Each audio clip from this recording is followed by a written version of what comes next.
Quelle que soit ta destinée, si tu n'aimes pas ton prochain comme toi-même, il te sera difficile à Dieu de te révéler ta destinée. Aimer son prochain comme soi-même, c'est penser aux autres. Là, je suis en train de faire une parenthèse sur la joie pour t'expliquer pourquoi certains blocages peuvent persister dans ta vie, pourquoi tu n'es pas exaucé. Parce que tu ne laisses pas le fruit de l'amour se déployer en toi. Le fruit d'aimer ton prochain, là, tu ne laisses pas se manifester. C'est pourquoi il y a des aspects de ta destinée que tu ne vois pas. Et je vais te montrer juste un ennemi lorsque un chrétien né de nouveau rejette inconsciemment ou consciemment le fruit de l'amour. Toute prophétie sur ta vie est fonction des autres. Pendant le jeûne et prière, je vous ai donné l'exemple de Gédéon dans le livre de Juges chapitre 6. Pourquoi c'est Dieu a choisi Gédéon pour arrêter les malheurs en Israël? Et je vais te dire qu'il y a une prophétie sur ta vie. Tu es la femme, tu es l'homme que Dieu a choisi pour arrêter certains malheurs. Alors je vais te montrer comment Gédéon est devenu ce que j'appelais un signe entre les mains de Dieu. Lorsque Dieu l'appelle, l'ange de l'Éternel lui est apparu et lui dit: l'Éternel est avec toi, vaillant héros. Gédéon lui dit: ah mon Seigneur, si l'Éternel était avec... Est-ce qu'il a dit si l'Éternel était avec moi? Il a dit si l'Éternel était avec nous. Est-ce que l'ange lui a dit l'Éternel est avec vous? Puis il répond: si l'Éternel était avec nous. On te parle de toi, toi tu parles des autres. Qu'est-ce qu'ils ont à voir dans l'histoire? Ce monsieur-là a été l'instrument que Dieu a choisi pour faire arrêter Madianite. C'est l'esprit de la pauvreté qui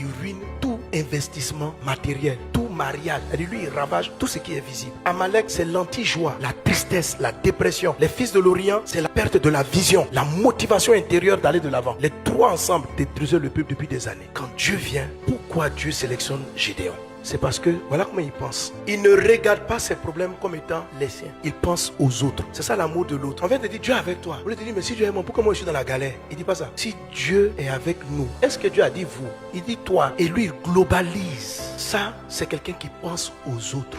Il pense aux autres. Et ça a permis à Dieu de l'utiliser comme un signe. Parce que être un signe, c'est porter une famille. Quand vous allez devenir un signe, vous ne pouvez pas rester avec ce démon égoïste qui est sur la terre pour penser en il faut que je m'en sorte, il faut que je réussisse. C'est un opposant à ton appel. L'égoïsme qui est dans le monde, qui fait raisonner: il m'a fait mal, on m'a blessé. Si Dieu était avec moi, pourquoi depuis là je suis célibataire? C'est quelle manière de parler? Tu es en train de parler contre ton don prophétique du signe. Tu es en train de rejeter ton onction nabi. Tu ne te portes pas toi seul. Les destinées de ta vie peuvent être bloquées tant que tu vas parler comme les gens de ce monde en termes de jeu. Je n'ai pas réussi, ma vie est bloquée, je ne suis pas encore marié. Tout ce que Dieu a dit sur toi chaque année n'arrive pas. Parce que tu n'as pas compris que quand on dit Dieu est avec toi, tu dois dire nous. Quand vous regardez la prière de Matthieu chapitre 6, il commence par la phrase à tutoyer.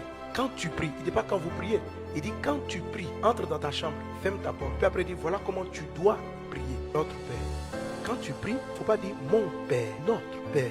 La prière la plus efficace est une prière qui amène tout le monde dans le sujet. Et ça, c'est ce qui amène les gens à devenir des signes. Donc tant que le paramètre autrui n'est pas dans ta vie, il y a des choses que Dieu ne peut pas faire. Le monde nous éduque avec des gens de propos. Sauve-toi et puis après tu as aidé tes parents. Un jour tu m'as interpellé là-dessus, j'étais en train de prier. Mon Père qui est dans le ciel, que ton nom soit sanctifié, que ton règne vienne. Pardonne-moi mes péchés. Il dit, et petit. Le texte dit quoi? Il écrit pardonne-nous. Il dit, mais pourquoi tu dis moi? Je dis non, c'est moi, ils sont en train de prier. Et les autres qui ont péché là, tu crois que je peux aller pardonner les péchés? Ça veut dire quoi? La prière la plus efficace, c'est quelqu'un, même quand il est en faute, il s'imagine les autres qui ont des problèmes. La même prière dit, donne-nous aujourd'hui notre pain quotidien. S'il a faim, il prie pour que tout le monde mange. Quelle prière! Non, toi quand tu fais notre Père, donne-moi aujourd'hui mon pain quotidien. Trouve-moi du travail. Oh Dieu, je veux travailler. Est-ce que tu connais le nombre de chemins qu'il y a? Quelqu'un qui va recevoir le prophétique du signe, il parle comme Gédéon. On dit l'Éternel avec toi, si Dieu était avec nous. On dit mais qui t'a dit nous? Dieu ne l'a pas corrigé. Parce que Dieu attend des gens qui parlent en mode nous. Donc quand tu as un problème, tu n'as pas de maison, tu penses à tous ceux qui ont des problèmes de loyer. Parce que tu sais combien de fois c'est difficile lorsqu'on a des arriérés et qu'on est menacé d'être renvoyé de la maison. Donc tu as un signe qui fait que dans ta descendance et sur plusieurs générations, plus jamais personne n'aura de problème de loyer. Parce que tu es la personne qui vient indiquer que maintenant les gens deviennent propriétaires. Mais Dieu n'arrive pas à te faire rentrer dans la propriété parce que tu es égoïste. Le plus important c'est là où toi tu dors. Les autres, quand tu vas trouver ta maison, tu vas pouvoir les aider. Dieu dit ça marche pas comme ça. J'ai une prophétie sur ta vie que tu vas pas vaincre l'esprit du monde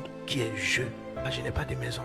Mais est-ce que tu as remarqué c'est ta copine qui n'a pas de maison? Veux-tu être un signe pour faire arrêter le célibat? Alors, faut pas dire je veux me marier.